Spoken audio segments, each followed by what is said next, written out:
In this video, we're going to calculate the frequency and energy of a ray of light. And in this case, that ray of light is going to have a wavelength of 3 meters.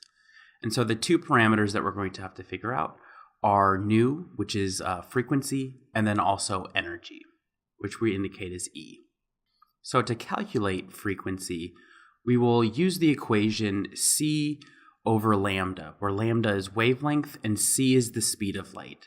Now, the speed of light is directly related to the wavelength and the frequency of the light that travels. And so the speed of light in a vacuum is approximately 3 times 10 to the 8th meters per second. There's a much more specific value, but for our purposes, we're only going to use the 3 times 10 to the 8th. And so if we plug in the values that we have, so for C, we have 3 times 10 to the 8th meters per second, and divide that by 3 meters, we see that the meters cancel out, and our final answer is 1 times 10 to the 8th per second. Or another way to say per second is also as hertz. And so those are two different related units of frequency.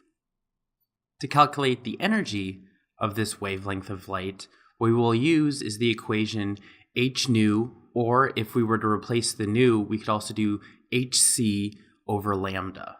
Now, h is what's referred to as Planck's constant, which is equal to 6.626 times 10 to the negative 34 joule seconds.